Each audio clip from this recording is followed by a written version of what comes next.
Hello everyone, welcome back to my channel. Today we're talking about how it is to move out and move to the UK, to a completely different country and start from anew. So let's go.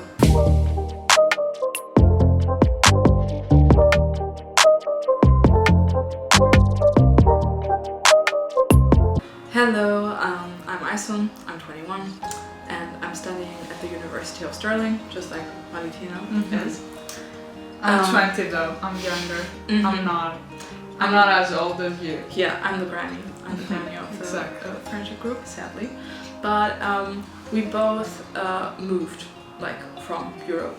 I moved from Germany and Maritina from Greece to start studying in the UK. And we wanted to talk about how our journey was and how everything started and how we are doing and managing to live on our own in our 20s. How did you come to the UK? How was your experience? My brother was studying in Scotland from 2009 and I had visited Scotland with my parents plenty of times. And I really liked it. I was like, this is amazing. I cannot believe this. Wow, I really wanted to do this one day. I think when I went through middle school and high school, I was more of maybe more of also a societal way. I was like, okay, I think I'll do my undergraduate studies in Greece, but it didn't really work out for me, and I think it's for the better. And I think I was just trying to understand what do I want to do? Do I want to go through the process of getting into a Greek uni again? But I was like, I'm not doing that again. I didn't like it at all. I talked with my parents and I was like, I really believe I should go abroad. It was something I really wanted deep down. And I was like, okay, I can obviously, that decision was in the summer. And I was like, I cannot go through clearing, this is a process, to get the latest positions in a uni. I was like, I cannot do it, I'm not ready to move out in 2 months to go abroad. I cannot do that. So I was like, I can study for my English exams that I had to take either way to go to apply. So I basically went through lessons and in January, I applied in the UK. Surprisingly, I had 4 English unis and one Stirling, which was the Scottish one. It felt really right, also because I applied and I got replies very, very quickly. Yeah. And I was like this is going great. In a moment in my life where in a point in my life where things were not going that well for me. And I was like, yeah, I think it's an experience that I want to. And I knew there is a huge difference between going abroad, a university abroad and a university in Greece. I knew that here I have to kind of study every day, or I really have to be on a very tight schedule to follow. But I was like, I think I wouldn't enjoy myself in Greece. I think my interests and what I wanted to do lies more here than in Greece. And I felt really comfortable speaking English. So I was like, I really want to try this. So basically I got all of my offers and I was like, I'm going to Scotland. I was like, I know Scotland a bit more. Also I felt the uni offered quite a lot. So I was like, I think this is nice. I think I really want to go to Stirling. Also because it was it's so close to Edinburgh and Glasgow. Yeah. It was a very, Yeah. it was a very interesting choice to make, because I feel if I would have gone to Essex, I would be a bit more yeah, but what about London? And I think I was my intuition tells me that I should go to Scotland. Yeah, and basically then COVID hit. Yeah, what I wanted to say as well, it's like we came here and we went into lockdown, and that is so crazy. And we came here right before Brexit, so we are, thank God, not paying any tuition. But if we want to make a master's, we will have to pay a lot. And from Europe, like coming from the EU, it was so much easier to get into any kind of facility, academic facility, without like any problems. And now you have to go through a long process of visa and all of that. And yeah, we have an EU settlement scheme, but we also went through like lockdown, and not like half of the campus was gone, and everyone went to their home countries, and we decided to stay. So it was an intense experience, I would say. Yeah, like COVID hit. I think before I made my final decision, but obviously like that didn't stop me because it was so early, like through like the COVID experience, that I was like no one knew anything. So I was like, yeah, okay. Basically we went into lockdown like pretty much like worldwide, through that period of like March 2020. Yeah, and Greece was in full lockdown until May, I think. So the summer was like, okay, it goes like it's going okay and stuff. But I think it was still playing that discussion of like, are you actually gonna go in September? You know, there's COVID, and like, are you actually gonna attend uni like in those circumstances? But I was like, I don't know. Like, they said to us like, you can come to campus.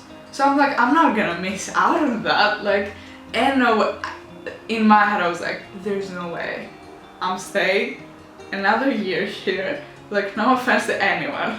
Yeah. Like, it was just like, I cannot do this. I was like, I'm 19. Like, even if I have to spend like my whole first year inside like uni accommodation with people I've never met, I'll do it because I think it's an experience, and I think looking back, it was actually a wonderful experience.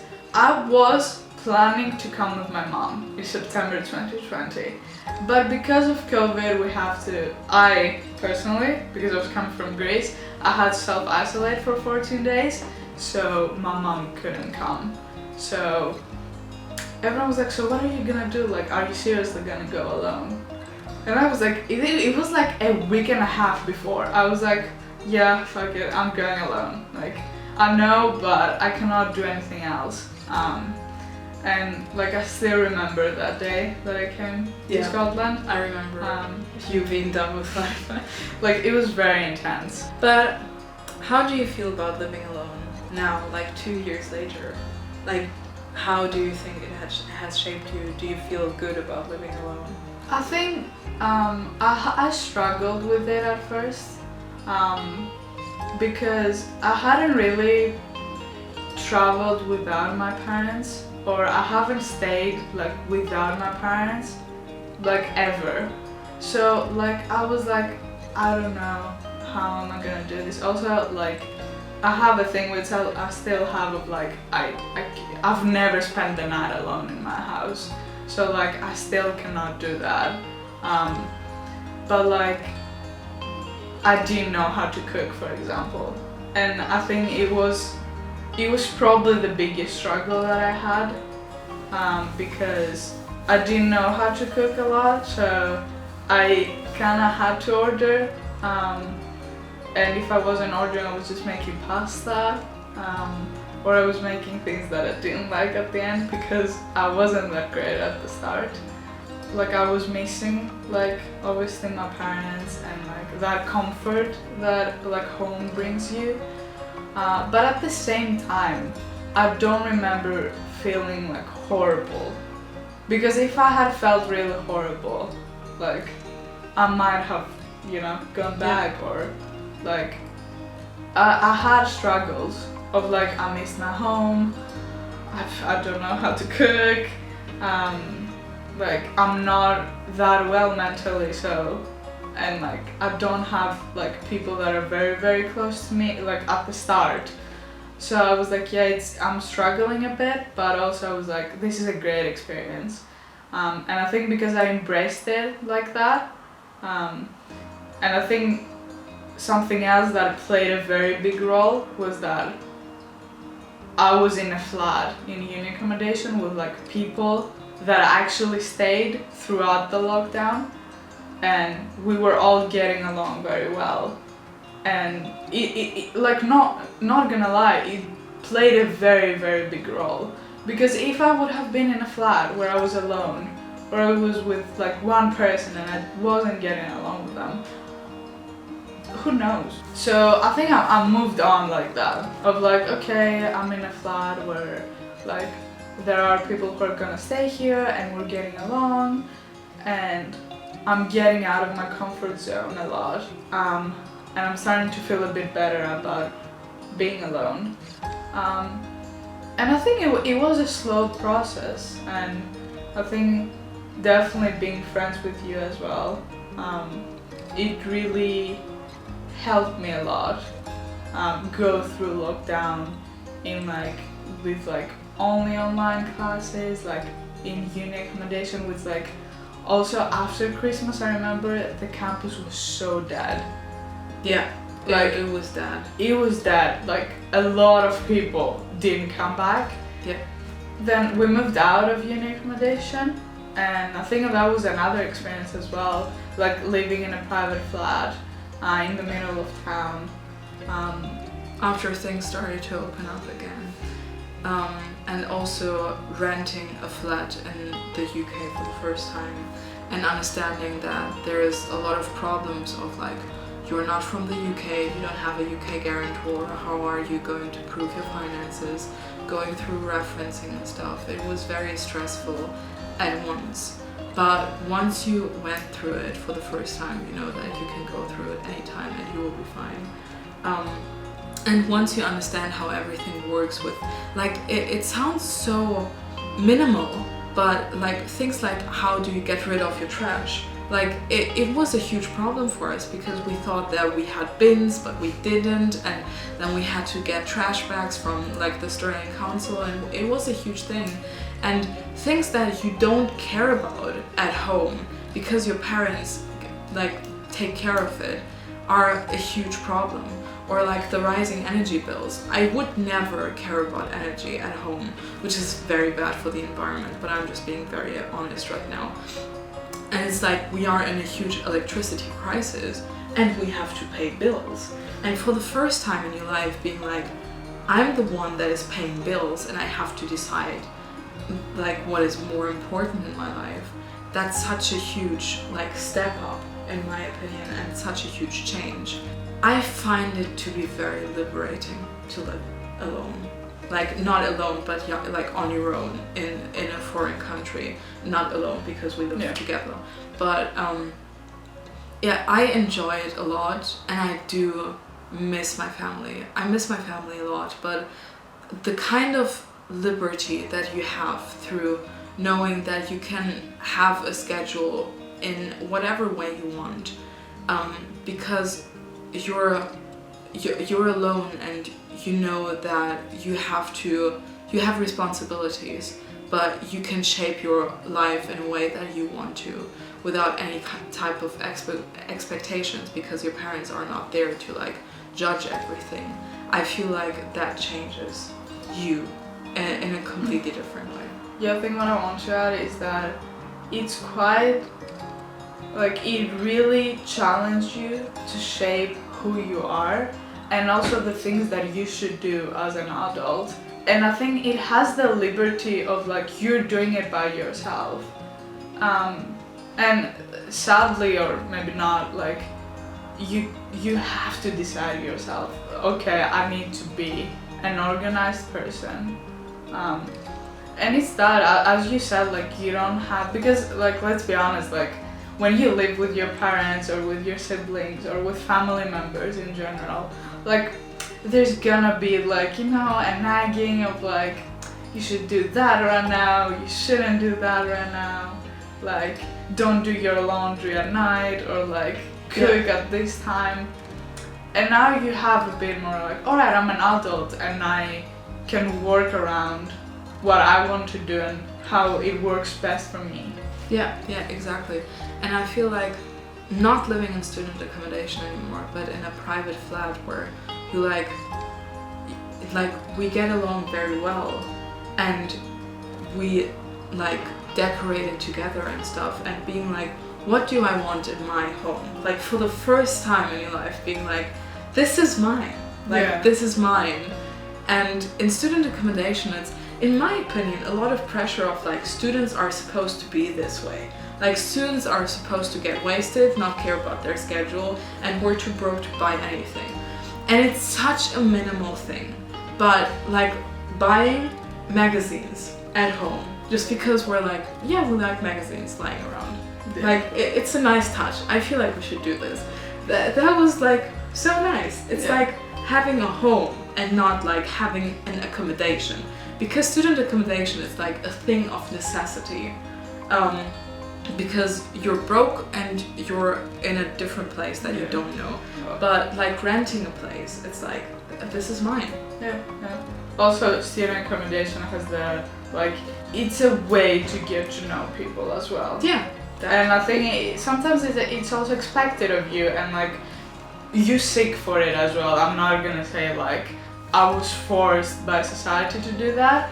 I wanted to be like, to hang out with people, with like my flatmates and talk and like make like form connections and all that. And like another thing that also helped my experience was that I also fell in love for the first time, and I got into a relationship while living in student accommodation. And like it was something I really seeked for, and it really helped me understand more of who I am and who I want to be in the future as well. And also some things, like some consequences that comes with like just being an adult and being in a relationship and having to do stuff and like, you know. Absolutely. I feel like things that we don't talk about enough because they're like part of everyday life and everyone has to get them done, but you're like, but how do I do them? It's like, how do I pay bills? How do I find a flat? How do I get into a relationship? Like, how does sex work? And it's like how do I form a healthy friendship? Like, everyone thinks that they know this, but they don't. And I feel like living alone, I've noticed that everyone is a mess. We're all just trying to figure shit out. Yeah. And I don't know, it's quite humbling. It's quite nice to know I'm in my 20s, I'm a mess, but we're all a mess and we're all figuring stuff out together. And like talking about these things is great in my opinion. Yeah. What is like one advice that you would give yourself like right before you start uni? Just go for it. Just every opportunity you have, just go for it. I think you have to have a point in your life where you don't give a shit. You know, you're gonna take every opportunity that you have. And like now, it's about it, like you have more experience as to like, oh, you know, maybe I don't want to do that thing, or I don't want to do that. Yeah. And I found out what I like and what I don't like with everything, like no matter if it's like friendship, relationship, like things that I have to do, things I want to do, just go for it, honestly, because I think when you go to uni, whatever age you are, you have like, you are on a new door and you're like, I'm in control of this and I will shape that. Yeah. But at the start, you have to like take the jump. I would say this phase is never coming again. So do whatever you want to do. And do what you want to do, not what you think you are supposed to do because everyone else is doing it. Yeah, that as well. Yeah. Definitely. Like choose what type of student you want to be. You don't have to get wasted because everyone else is getting wasted. If you want to get wasted, do it. Which is just an example, but like do what you want to do and be who you want to be. And right now is the time to decide what type of woman, man, non-binary person, whatever, what type of person you want to become. So work on yourself, honestly. Yeah. Thank you so much for joining me. Thank you for having me. I had a blast, and yeah, see you in the next one. It's a pleasure every time that I'm here.